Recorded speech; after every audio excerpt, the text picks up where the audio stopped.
Bienvenue à tous. Nouvelle vidéo pour répondre très rapidement à Tim Joule qui a fait une petite question assez intéressante à savoir si les extraterrestres existaient. Jingle.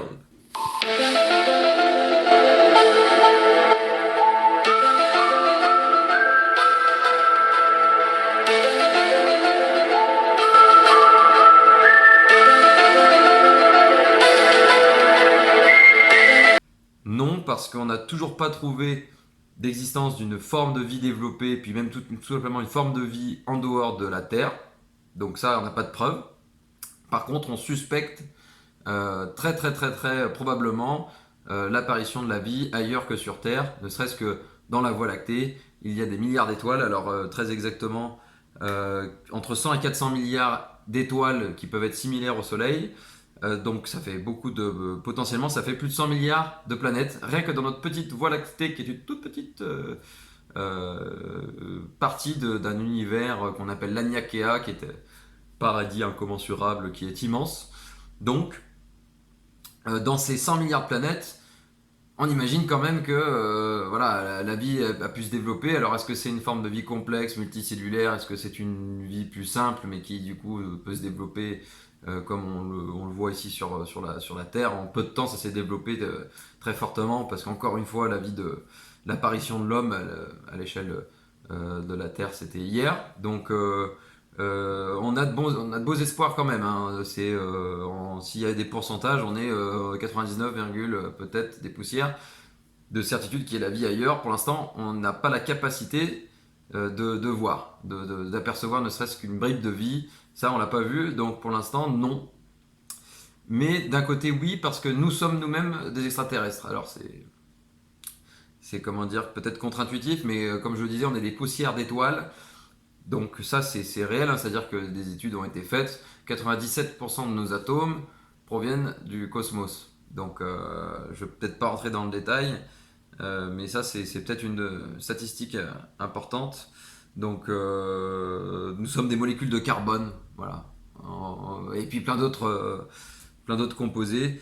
Voilà. Après, il y a une expression alors que j'aime bien, qui est une expression de Hubert Reeves, qui dit l'azote dans notre ADN, le calcium dans nos dents, le fer dans le sang, le carbone dans nos tartes aux pommes ont été faits à l'intérieur d'étoiles qui se sont effondrées. Nous sommes faits de poussière d'étoiles. Voilà, c'est lui qui le dit, c'est pas moi. Donc lui, il a fait un livre assez intéressant, Hubert Reeves, que je vous incite à lire. Alors j'ai pas le titre là, mais bon, vous trouverez assez facilement dans les librairies. Et après, il y a même une personne qui s'est amusée à comprendre d'où venaient les atomes, quel processus créait ces atomes-là. Alors par exemple, ça c'est intéressant, l'hydrogène, donc c'est vraiment l'ingrédient de base, hein, l'hydrogène de la vie. D'ailleurs, eau et gène, vie. Donc l'eau c'est la vie. Voilà, hydrogène. Donc ça viendrait du Big Bang. Voilà, le Big Bang a créé l'hydrogène. Donc on ne sait pas ce que c'est, hein. Toujours le Big Bang, c'était quelque chose de ultra concentré qui a explosé. Et on vit dans cette explosion-là. Donc l'hydrogène, après, à partir de l'hydrogène, on a créé l'hélium. Donc ça, c'est le Soleil, hein, qui crée l'hydrogène, qui transforme l'hydrogène en hélium. Et on en retrouve beaucoup dans le cosmos. Ensuite, les étoiles massives, avec des processus très violents. Hein. Encore une fois, c'est de la destruction qui crée des choses. Hein. Destruction créatrice, on peut dire. Donc l'oxygène, le sodium, le fluor, le magnésium, le néon aussi, provient des grosses étoiles massives qui ont explosé. Bon, ça a créé ça a créé nos atomes, quoi. Donc on est le fruit d'explosions. C'est pour ça que certains ont un caractère explosif, peut-être. Alors après, ils sont allés encore plus loin dans les recherches, parce qu'après, il y a tout le... Je vais pas vous faire tout le tableau des éléments. Il y en a beaucoup. Ça, vous pourrez le trouver sur Internet. Mais bref, voilà, 97% de ces éléments sont dans le cosmos. Donc on est, voilà, des poussières d'étoiles. Les éléments indispensables à la chimie sont arrivés après. Je voulais faire aussi une parenthèse sur un animal, encore une fois, qui a des super pouvoirs et qui peut être un extraterrestre, qui vit sur Terre. Alors c'est la famille des tardigrades. Alors on l'appelle aussi, alors je vous montre. une photo peut-être, si j'y arrive. Même une vidéo, ça c'est assez impressionnant, alors je vous la montrerai peut-être après. Juste rapidement, les tardigrades, on appelle ça des oursons d'eau parce que bon, la plupart vivent dans l'eau, enfin ils sont même constitués d'eau. Il en existe 1200 espèces, alors c'est des espèces qui vivent, donc des espèces un peu microscopiques, ça fait 1 millimètre, peut-être un peu moins d'1 millimètre, donc on peut presque même les voir. Mais globalement, Microsoft, c'est plus intéressant à voir. Ce sont des animaux très très bizarres qui vivent, alors, vous regarderez, qui ont des grosses griffes, qui ont 6 pattes, etc. Et qui résistent à des choses assez puissantes, c'est-à-dire à des pressions qui n'existent pas sur Terre. Comment dire, c'est un animal assez impressionnant, ça résiste aux rayons X, aux rayons UV, ça résiste à moins 272 degrés comme à plus 150 degrés. Et donc ça, les scientifiques n'expliquent pas comment il peut résister à de telles conditions. Ils sont amusés, alors ils sont un peu tarés, hein, certains scientifiques sont amusés à lui faire endurer tout ça. On en a même envoyé sur la Lune des tardigrades congelés. Bon, pour vous dire qu'on est un peu taré à des moments, mais voilà, c'est des expériences qui ont été faites. Il survit aussi au vide sidéral. Voilà, vous le mettez dans l'espace, il survit. Il rentre en cryptobiose, ça s'appelle. Il peut se mettre en cryptobiose, c'est-à-dire que l'eau de son corps, il enlève complètement l'eau de son corps, il se transforme en boule comme ça, et hop, il attend. Il attend. Et après, il peut ressusciter. Voilà. C'est un animal qui peut ressusciter. C'est un animal qui a des super pouvoirs, mais vraiment au sens propre du terme.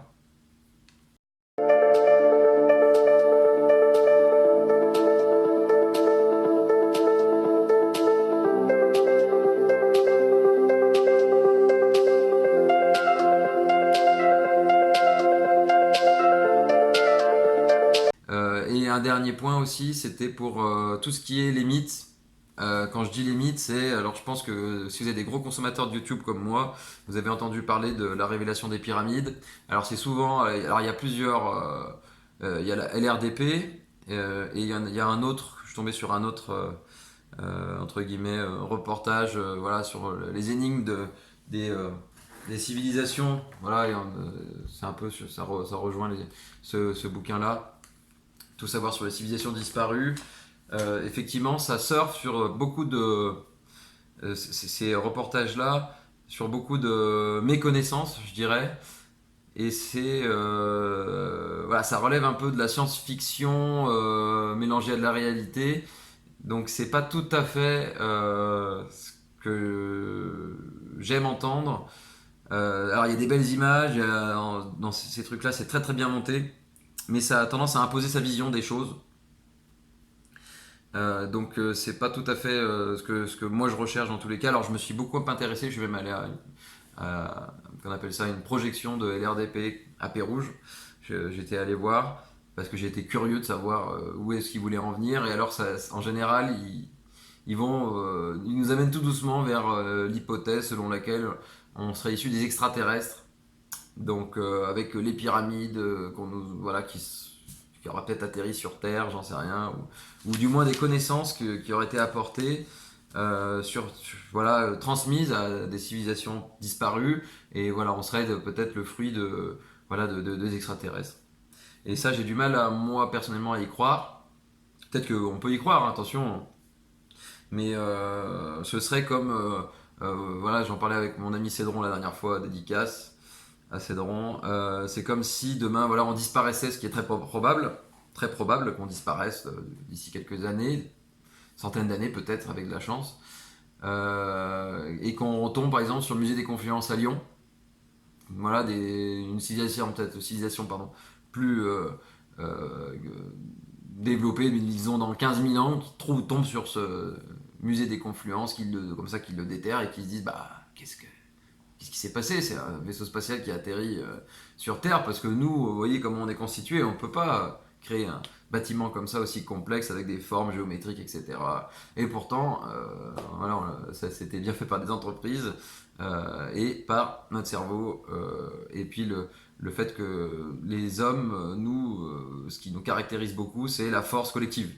Donc quand on a un but, Mettons en France le Karnak par exemple, qui est une des plus vieilles constructions de l'homme, daté de 5-6 000 ans avant Jésus-Christ, 5 000 ans de mémoire, 5-6 000 ans, bref, c'est assez ancien, donc ce sont ces mégalithes, voilà, les tumulus, tout ça, qu'on connaît bien, enfin que j'espère que vous connaissez un minimum, qui sont alignés par rapport aux étoiles d'ailleurs.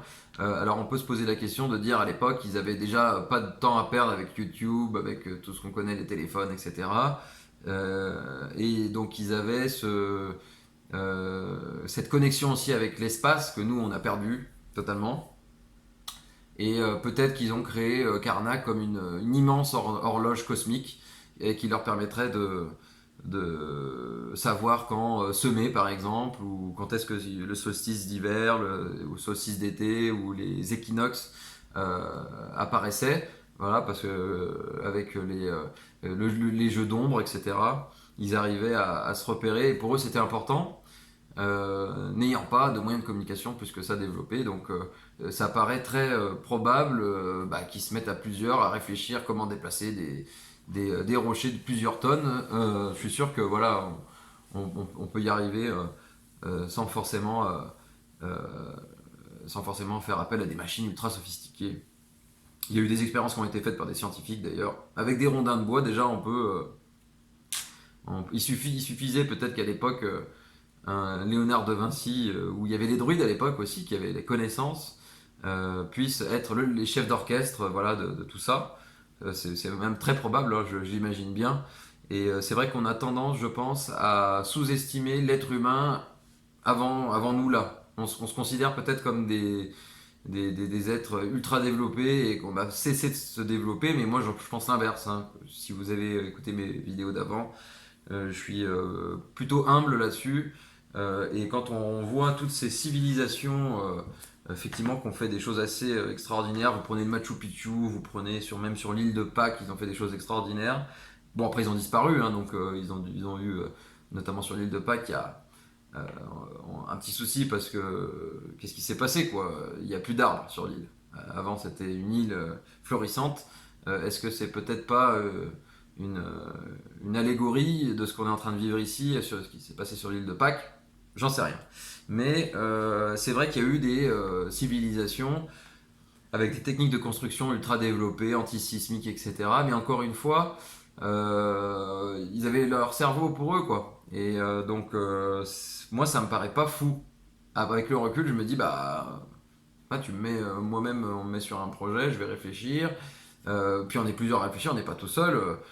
Et voilà, il y a des connaissances qui se sont transmises aussi. Euh, par par la voix, tout simplement, parce qu'il bon, il n'y avait peut-être pas l'écrit développé, mais encore une fois, je vous invite à vous renseigner sur Gobekli Tepe, qui est alors ça, c'est dédicace à mon frère qui m'a rappelé ça, effectivement, Michael.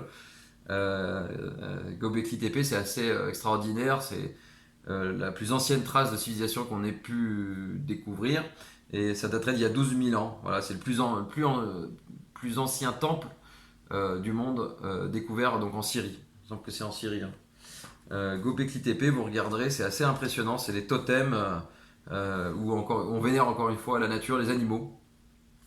Donc il y a différents animaux qui sont vénérés, le canard, le crocodile, etc. C'est assez passionnant. Donc ça c'était il y a 12 000 ans. Voilà, des choses, des grandes colonnes, hein, qui ont été érigées par ces hommes-là.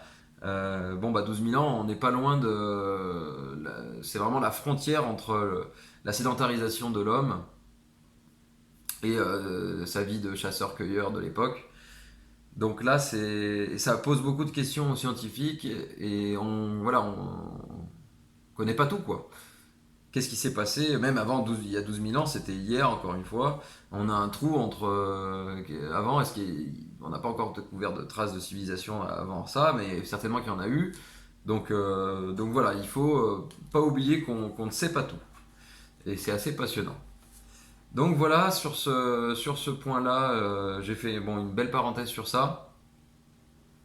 C'est un petit coup de gueule sur ces approches un peu mystiques comme quoi voilà, on serait des extraterrestres. Alors oui, on est des extraterrestres biologiquement, mais non, il n'y a pas une... je pense pas, en tous les cas, c'est mon avis, peut-être que vous avez un avis différent. Effectivement, en fouinant sur YouTube, vous avez plein de théories qui fleurissent, et c'est difficile de se faire son propre avis. Moi, je l'ai tranché, effectivement. N'oublions pas que notre génome est à 98,8% identique au chimpanzé. Donc, avec la mutation génétique qu'on connaît bien maintenant scientifiquement, bon, on comprend que on vient pas de l'espace, quoi. C'est-à-dire que il y a l'entropie, un peu comment définir l'entropie avec un E, pas anthropos, mais le principe du hasard, un peu de l'indéterminisme, fait que on arrive comment dire, à créer des choses assez spectaculaires. Et voilà, la vie fait des choses toujours spectaculaires, et on fait partie de ces choses spectaculaires. Et oui, nous sommes spectaculaires, nous sommes uniques, voilà. Mais c'est pas pour autant que Roswell nous a créés, quoi. Donc voilà pour cette vidéo, j'espère qu'elle n'est pas trop longue. J'ai fait le tour plus ou moins de ce que je voulais faire pour répondre à cette question des extraterrestres. J'espère que cette question... alors, c'est pas des réponses, encore une fois, c'est mon avis, parce que j'ai fait pas mal de recherches là-dessus. Donc, c'est pas quelque chose que vous devez prendre pour acquis, ou voilà, c'est encore une fois une pierre que j'ajoute à votre, à votre avis. Donc voilà, j'espère que ça vous a plu. Et puis je vous dis à très bientôt pour une prochaine vidéo. Ciao!